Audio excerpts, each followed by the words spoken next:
Hello, everyone. Welcome to our workshop on using LinkedIn for your non-academic career search. I'm Michelle Allendorfer. I'm the Senior Director of Teaching and Learning here at the American Political Science Association. And on behalf of APSA, thanks for joining us today. I just have a few housekeeping notes that I'll share before I hand it over to Natalie for today's workshop. This workshop is one of a variety of events from APSA's Standing Committee on Careers Diversity.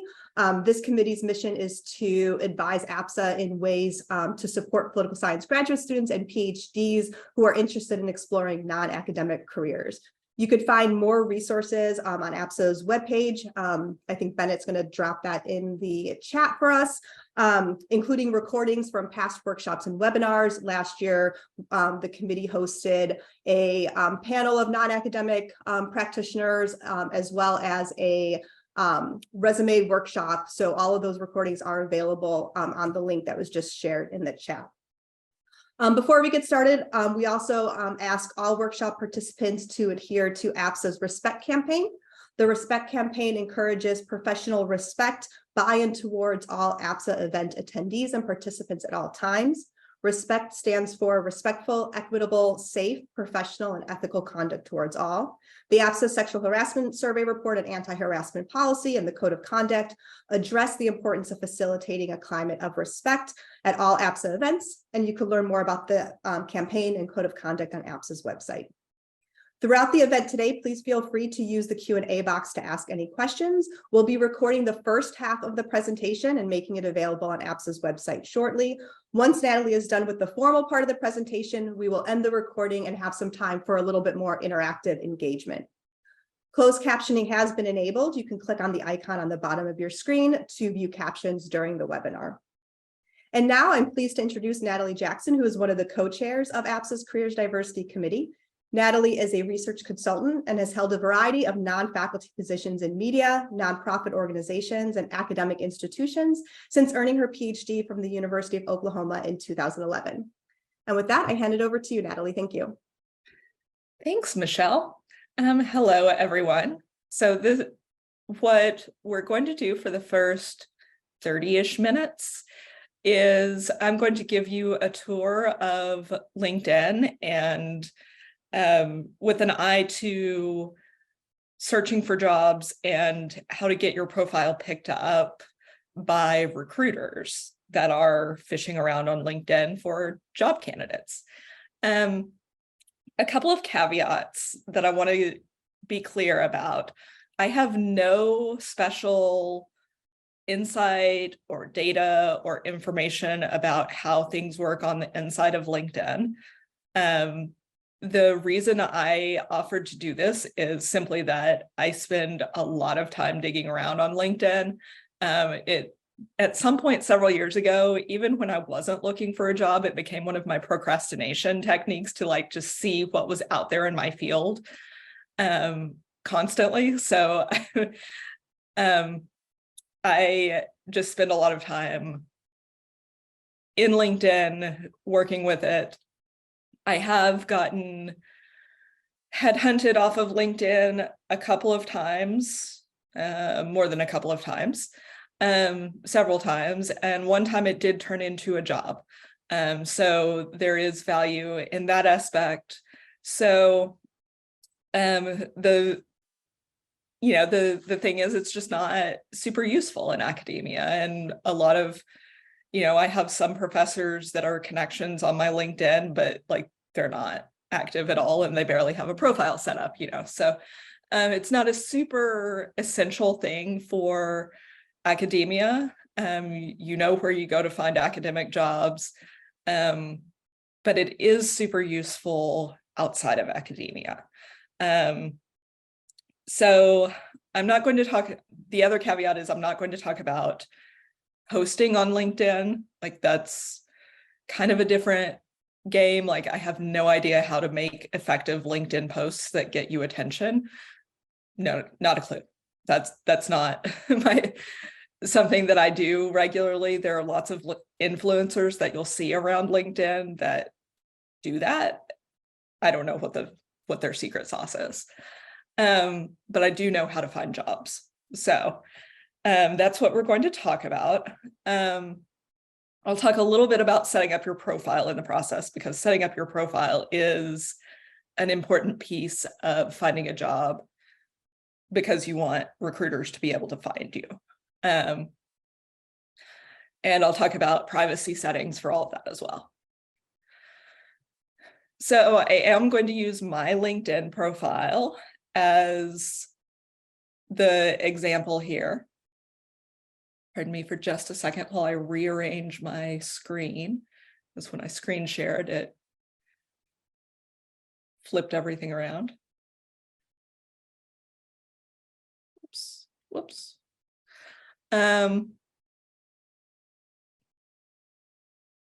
Okay. I think now I can see everything. So this is my profile. When you set up your LinkedIn, it will guide you through a lot of this, as far as putting in your education, putting in your work experience, that's all that sort of thing.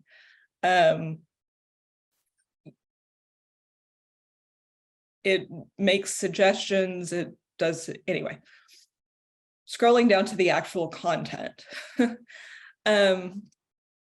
The big thing that people fill out is this about section and the job title section. So until recently, this actually had my job title on it. Some people, even if they have a current job title, still use something along the lines of what I have here, something more descriptive. This is what shows up. Like if I comment on someone's post and they just hover over my name, like this short description is what pops up. So this is the first thing that people will see. You have options in how you deal with your location, depending on your level of comfort. You can do a more general range, like metro area, that's all up to you. And then you'll see I have this open to work badge. That's because I am currently open to being recruited or being contacted about jobs. You don't have to have this on there to be contacted. I've been, I think, with the exception of one, every time I was headhunted, I never had anything showing that I was looking. So, that doesn't necessarily mean anything, but it is something that you can set up. Under this open to, you can also show, people that are hiring will have hiring badges. People that provide services, I should probably actually have this set up because I'm doing some contract work. I should probably have more information on the contract work that I do, the services I provide. Again, by no means am I like the LinkedIn expert. So you have different sections of your profile. This is the back end of it. This is not what people see publicly. What people see publicly, let me open an incognito window.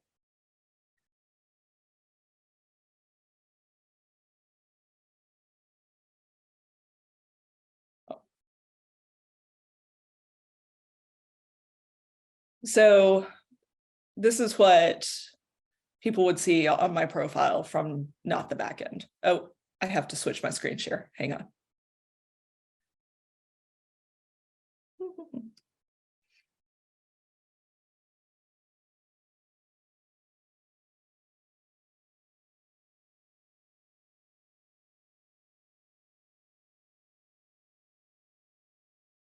Okay.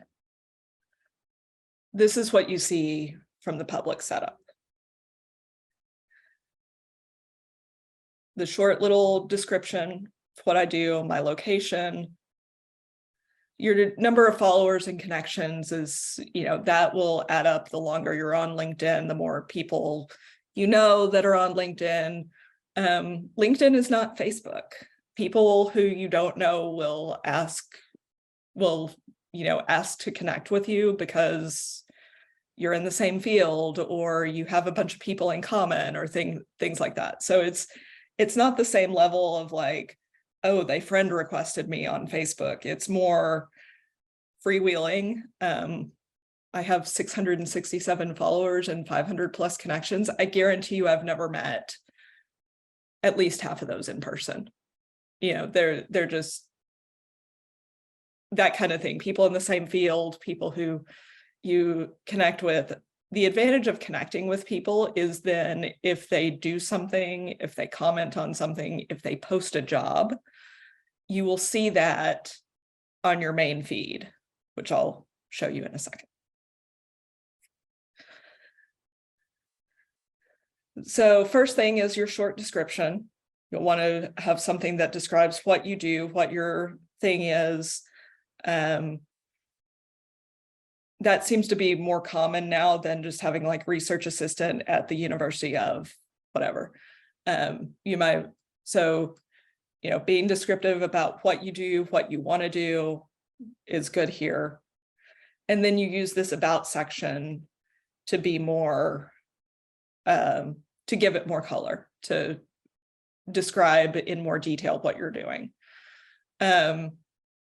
If you're looking for specific types of jobs, you could talk about that here. Mine is just like, this is what I do. And then links to my personal website for more information and my Substack for my writing. My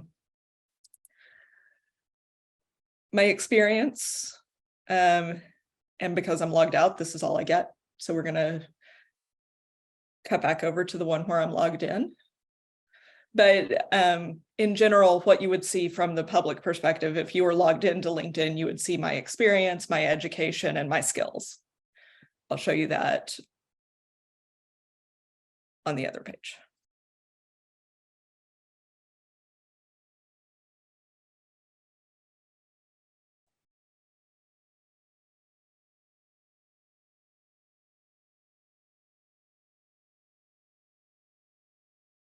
There we go. Okay. So now we're back on the one where I'm logged in. You would also see my activity. If you were logged in, this is just posts that I've either made or commented on. I'm not going to spend much time on that. Experience. I have my experience listed. It cuts off at some point, so you have the button to click to see more experience and blah, blah, blah. So basically, this is your resume. When you set up your LinkedIn, you put in all of this information. You'll see I went back to my research assistantship when I was in grad school, my postdoc, and then I have, of course, everything that follows from that. And the reason I have my research assistantship listed as work experience is because it is, right? So don't conflate or don't leave this section empty just because you're like, well, I'm still a student. You have things to put in it. I believe we have, the committee has done a resume workshop. So look for that on the website that they put in the chat. That talks about some of the resume issues. So you'll want to set up your profile, your education, and then your skills. So this skills section is incredibly important, and it's one that people ignore all the time. So what you do here is literally you click on add skills and you search for things.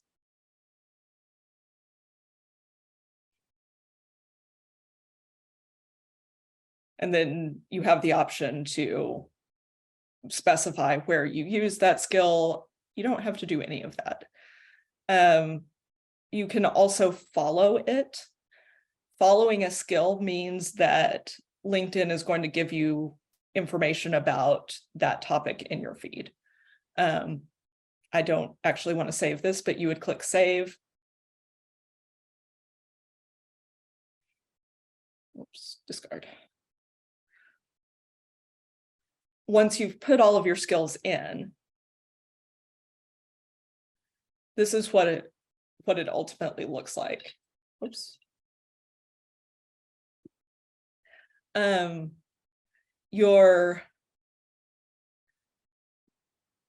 People are able to endorse you for your skills. So like when somebody connects with you, they might look at your page and say, oh, I know that this person is really good at survey methodology. And so they click endorse. There's a little button to endorse. Those are, if you don't have endorsements, that's fine. It's not a big deal. You'll notice I have 41 skills here. So focus group, survey methodology, survey research, survey design, like all of the survey research, survey design, public opinion, like they're all kind of the same thing, but they're all keywords. What you're doing is you're listing all the keywords that somebody might search looking for someone who does what you do. Opinion polling, political polling, right? Like these are all the same thing. It's also really important to put your tech skills on here. So I've used Stata a lot. I do R, quantitative research, qualitative research, but like I said, it feels ridiculous when you're doing this, or it can feel ridiculous when you're like filling out all of this stuff. But you literally want to put all kinds of things on here. Qualtrics. Qualtrics is a really good skill to have. A lot of you have probably dealt with it as a grad student. Vendor management, dealing with research vendors, like contacting survey companies and getting sample and different things like that. Even down to specific methodologies. MaxDiff, it's a form of conjoint. Bayesian statistics. Management. Oh, somebody endorsed me for management. That was nice of them.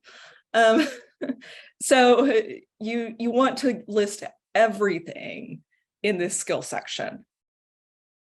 And I'm, as part of how I've gotten to 41 is if I will see things pop up in job ads and I will be like, oh, I have that skill and I just don't have it listed in that wording. So I'll go in and add it in whatever specific wording that the job ad put it in. So skills are important. Use multiple ways of saying it. And it helps because when you add skills, right, like what did I put in here? Public opinion. It comes up with the different things. Let me try political science and see what comes up. Yeah, political science comes up. If it doesn't suggest anything, you can still add it, but the suggestions are helpful.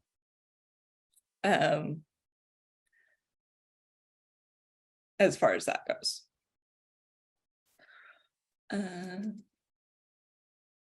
Yeah, if you just type in political, you get a whole list of things. So this might be how you find different wordings to use as well. All right. So one quick thing I want to show you on settings and privacy. You may spend a lot of time poking around looking at different people's profiles or wanting to know who's looking at your profile. Just to point out, there's a visibility thing under settings. And this is how you are seen and or not seen within LinkedIn and outside of LinkedIn. So if you are viewing other people's profiles and you don't do anything here, it'll tell people that you've viewed their profile. That's fine. Like, it's not a big deal. It's not Facebook. We're not like super creeping on each other or anything like that. It's a professional site, right? So it makes sense that you're going in and you're looking at people's profiles. You can do completely private mode. I have mine set in private mode because I'm just like that. I like to be able to stalk people. No, I'm kidding. That is very much a joke. I like it not to give away who I am when I look at their profile. That's a personality quirk. I just like being under the radar. Who can see, I mean, even who can see your last name, right? How your name appears. So you have lots of control.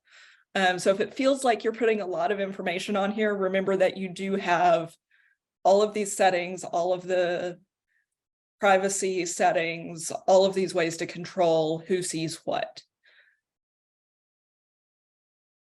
Okay, so when somebody requests, I'm guessing this is one of you, when somebody requests to connect with you, it shows up in my network.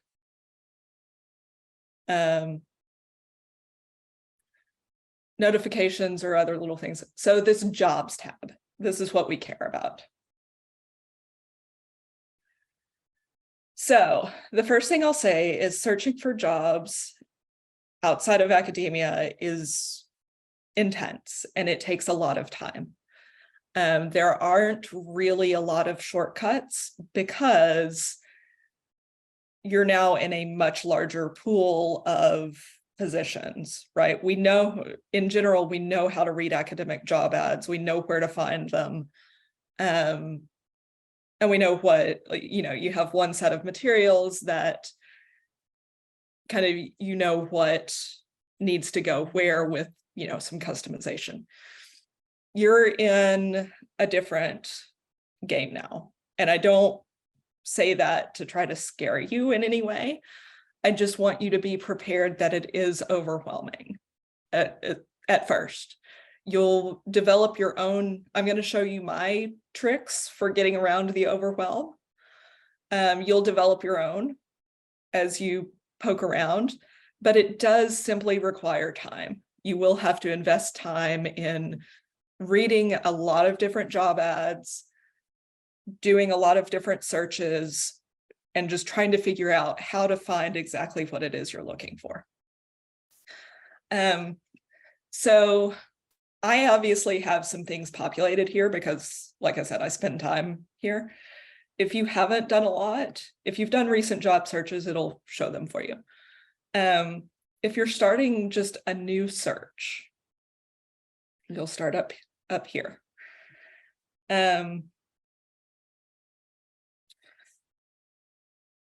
Let's look at political science.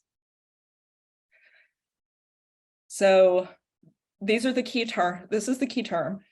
If you don't put it in quotation marks, it'll search like if the word political and the word science are somewhere in the job ad, but not necessarily together. You will, you'll get that. If you use the quotation marks, it'll specifically look for political science. The other thing you have to fill in before you can search, like you'll notice like nothing's happening. Well, that did because I hit enter, but go back.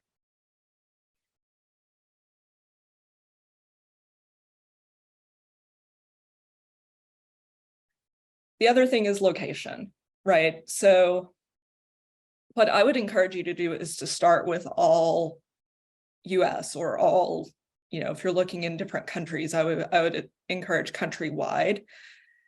And that's actually a completely different recommendation that I would have made 3 years ago. because so much has gone to remote or hybrid or whatever with more flexible work arrangements, that you probably do want to see everything that's out there. Now you can filter later on. Okay. We'll do the basic search first, and then I'll talk about filters. So political science in the United States, this is what the result looks like. You have a list on the left, and the one that's selected shows you the ad on the right. Across the top, you have all kinds of filters you can use. So we got 304 results here for political science. That's actually fairly, sorry, my cats are being bad, knocking stuff over. 304 results is actually kind of manageable. But I'll show you one in a few minutes that's less manageable. But you can do filters. This on-site remote one might be one if you're looking only for remote jobs. See, that cuts you down from 304 to 15. You could click show 15 and it would only show you those 15. If you only want remote or hybrid, you can add the hybrid selection to it. That gets you 60. You could click that and it'll only show you those 60 that are remote or hybrid. I don't use this a ton because I don't trust companies to have put in exactly what their situation is. Sometimes you read the job ad and their office setup is a little bit different than what maybe the button they clicked is. I don't use that a ton. But if, for example, if remote work is a non-negotiable for you, it has to be remote, then you would want to use that. I find it really useful to use these experience level filters. So you are a PhD student. You are not going to be applying for entry-level positions. Entry-level in this world means just got out of undergrad. So you're also probably not looking for internships, although if you are looking for an internship, use that. You're probably looking at associate or mid-senior level. If you're looking for a director, if you have some management, maybe you did some stuff before your PhD, maybe you're looking director or executive. But let's focus associate, mid-senior level. And that cuts us down to 165 results. Great. So that's an even more manageable list. What you can do here, you see this set alert button. You can toggle this on and it will email you every few days. You would go over to manage alerts and it would ask you, how often do you want to be emailed about this? And it'll send you a list of new job openings. So setting those alerts is a helpful thing to do.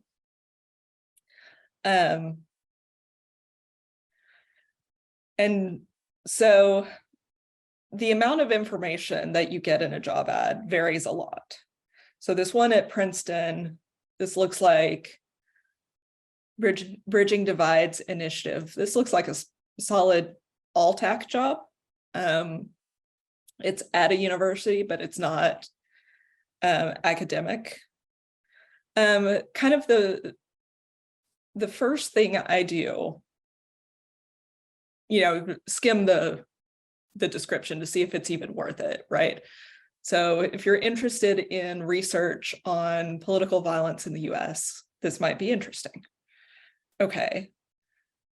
So how do I know if it's an appropriate job for me? Well, I scroll down to the qualifications. Bachelor's degree or higher, okay. And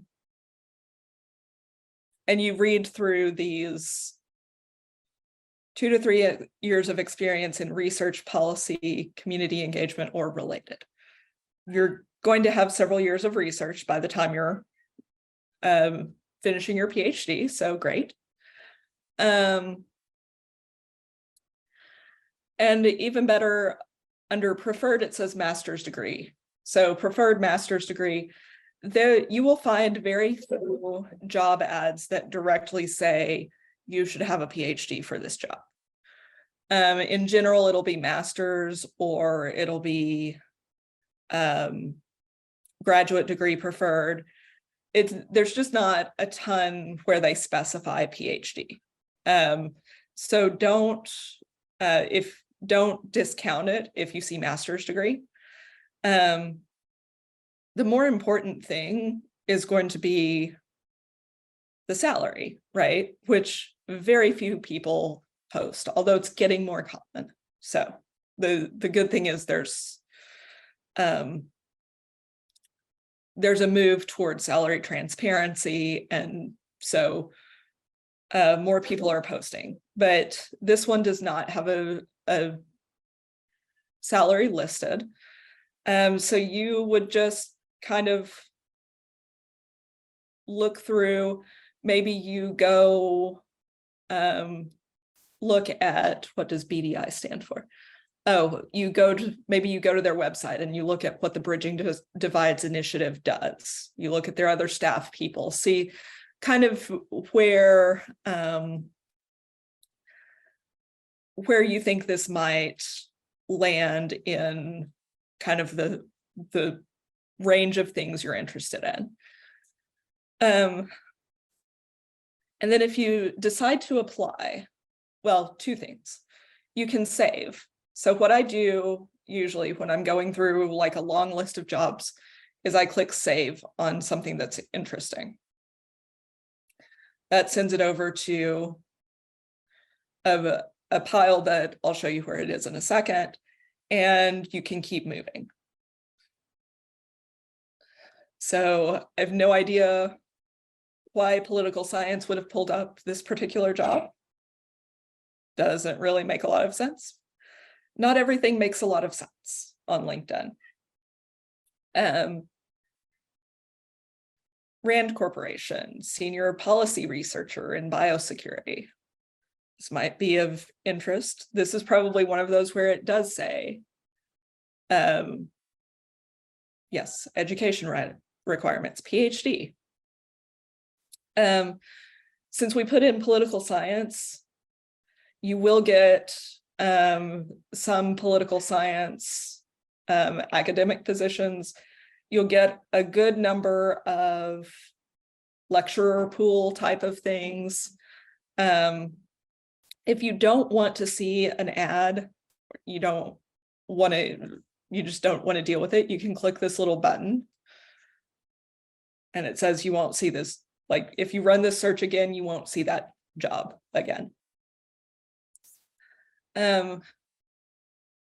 The date posted, now when you're doing an initial search, you want to look at any time it's posted, right? Because you're doing your first search. In general, the longer ago it was posted, the less likely they are to be actively looking. Sometimes jobs don't necessarily get filled or prioritized, but if it's been posted a couple of months ago, that means they may be well into the interview process, and might have someone already selected. So maybe like deprioritize it in your list of things to work on if it's been posted longer ago. Now, once you start running these searches all the time, like if you're looking at it every day, you can just say, show me only the ones posted in the past 24 hours. And that cuts you down to the things that are new approximately since the last time you searched. So that I have survey research set up as one of mine. You'll see this Princeton job hits survey research as well. You'll notice on this one, there are skills. They have skills listed. The premium features on LinkedIn, so the paid version, will match your profile to that. And it tells me that one skill I have matches. So data science is a match. They also listed RStudio, data analytics. So this is what I mean. You might see something here that's like, oh, I do have that skill. Like, I do know RStudio. I just have R in. I don't have RStudio. So maybe I should go back and put RStudio in as a skill. The other thing that paid will get you is it might tell you if you're a top applicant. So let's go to this one because it's this one has that label for me. Says I'm in the top 25% of applicants based on my profile. I'm not entirely sure how the AI on this works. Sometimes I am completely baffled and by what it says I would be a top applicant for. So that's one thing to consider if you want to pay for the premium version of LinkedIn. This is one of the things you get. I'm not entirely sure how much value it adds. I find it kind of amusing every now and then. It does show me something. My last full-time position has not been filled yet, and it keeps telling me that I'm a top applicant for my old job. So that cracks me up a little. But that is one of the things you have, and you can see how it's matching based on those skills that are on my resume or on my page. And it shows me kind of how I compare to other applicants. This is another thing that you only get with the premium feature. I've never, the thing I like about premium is just being able to, well, I'll get to that. We're going to table that for a minute. But that's what premium gets you as far as the job ads. I do have to show you a quirk. So survey research, you'll notice I have it in quotes because the version that is without quotes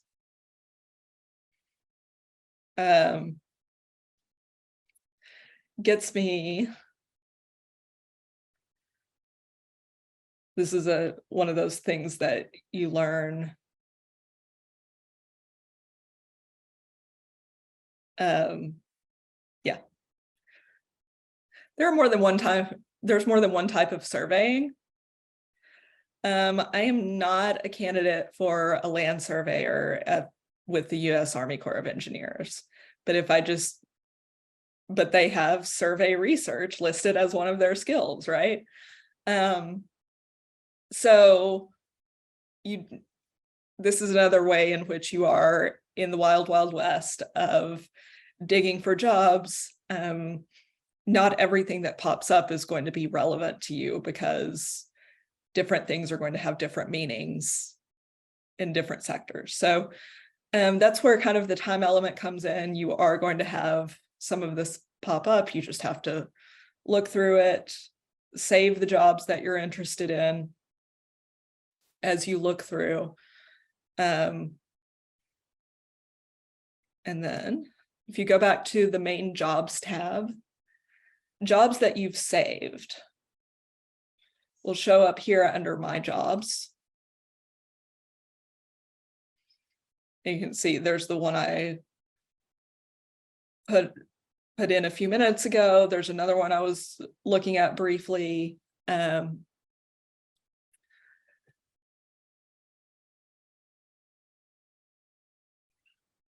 So once you've done some searching around, well, it'll probably make recommendations, but they'll get better. As you do more and more searching, these recommended for you jobs will get better. What they show you isn't necessarily great, but it's working off of your profile and search history. So you click show all. and you come back to this basic search. You know, the three that it was showing me on that page didn't look interesting at all. But then you click here, okay, research director, VP, oh, Petco. Would be fun to do things with animals. Project planning editor, political unit, that I do politics and media stuff. That might be something I want to check out more. So the long and short of that is when it shows you this recommended for you, do check those out. And one time when I was just clicking through, I was on like page 8. They show you 20 jobs per page. And I found one that I thought was worth applying to. So that, again, where the time element comes in, you have to look through and read and figure out what you're interested, what interests you and what doesn't. The job alerts, you know, when we did that search, it had the toggle that you could turn on. You can also control your job alerts here. I have one set up for basic survey research, frequency. Let's see, you can edit each one. You can make it daily or weekly. You can have it email you or just put a notification in your LinkedIn when you log in. Get notified of similar jobs. I also have redundancies here because I have a DC Baltimore area and a New York City metro area one. And then I have job recommendations turned on. And again, that's based on your job alerts, activity, and profile. So again, I have no idea how the kind of AI behind it works to send things your way. But every now and then it is worthwhile. So one thing, once you save jobs, let's say I wanted to come back to this saved job and apply for it. So LinkedIn always has this apply button. Don't use that unless you read down. Often if you read down, this one does not, but usually at the bottom there are instructions on how to apply. If there are not instructions on how to apply, then click that apply button. It'll probably, like it takes you to their website where you apply.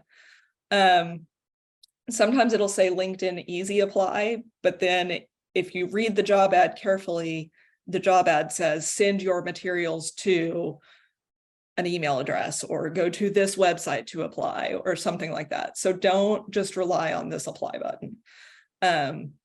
Sometimes it is accurate, sometimes it's not. Again, that depends on how much, when people put in these job ads, they spend different amounts of time making sure it's set up well. Some people will just leave all the defaults there and then put in the text. And if you don't read the text, you're missing, you miss the information on how to actually apply. And since you're going to put effort into kind of, particularly if you need to write a cover letter, you're going to write a different cover letter for each job. That's one thing that's different from academia. You do a lot more tailoring to the specific job. You may do some, but you have a lot of things that are standard when you're applying for academic jobs that are not in this case. So make sure if you're taking the time to apply that you read the full job description, get all the information. The qualifications and responsibilities will help you kind of discern whether it's your level. If it says entry level, that's not you. just out of college or 1 year post-college, that's not you.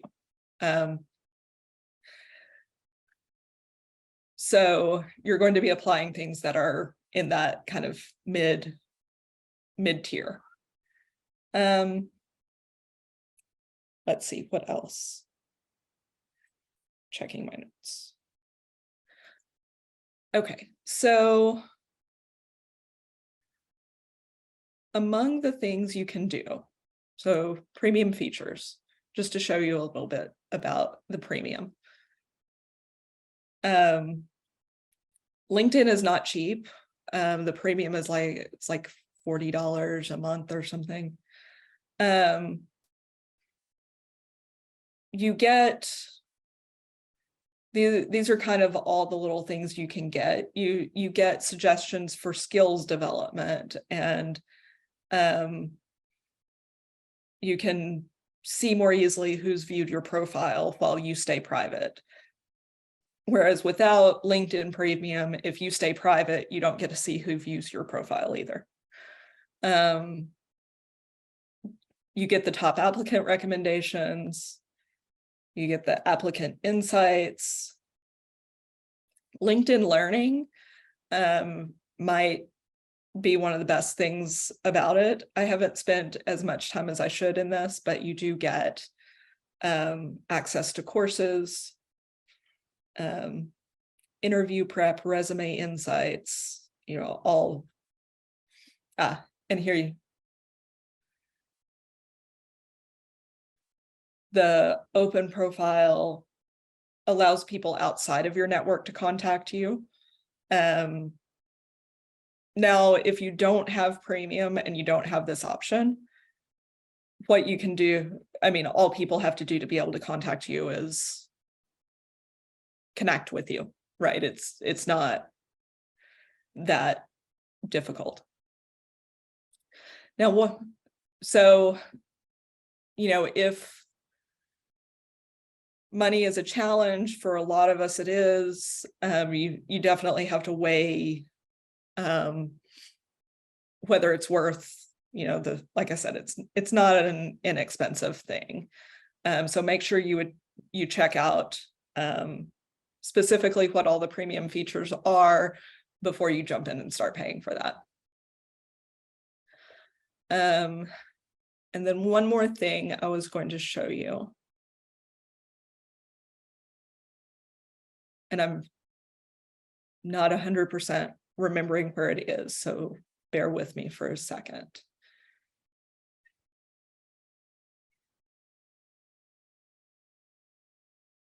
While my cat complains.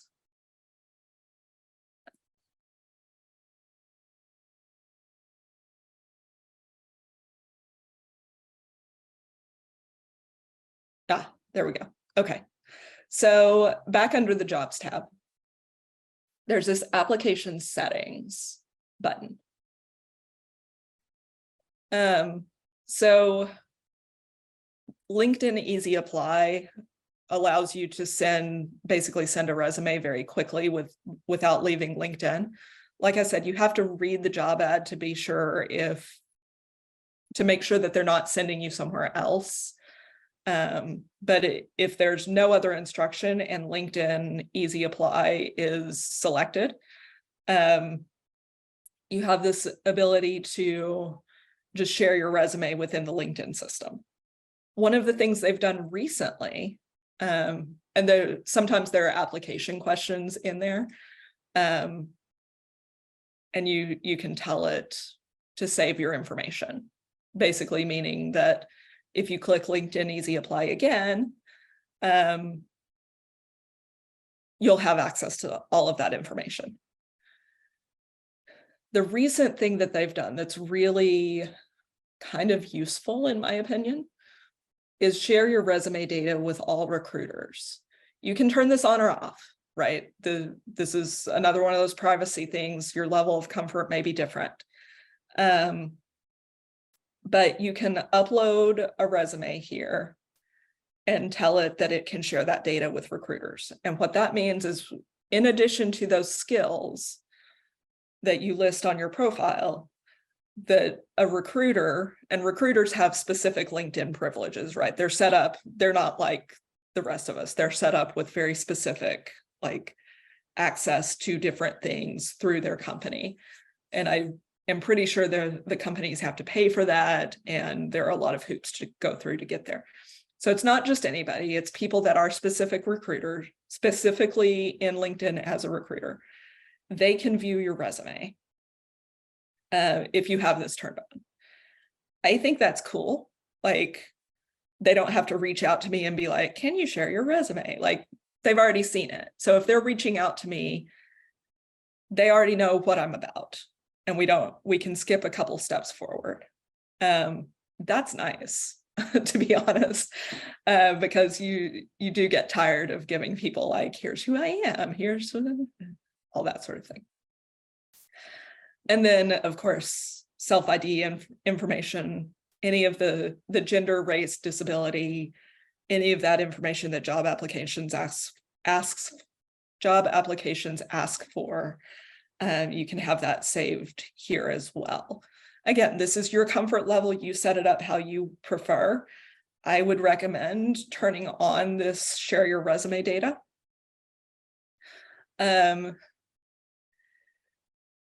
But again, that's up to you. And then as far as being open to work, there is an open to work. Here it is. This is back on my profile. I have open to work. I can edit this. You can put in the specific job titles that you're looking for. Areas. Should probably do that. Employment types. And here's the useful thing. So you can limit this. Like, I have the open to work badge on because I'm not currently working full time. I have no reason that I need to hide the fact or cover up the fact that I'm searching for a job.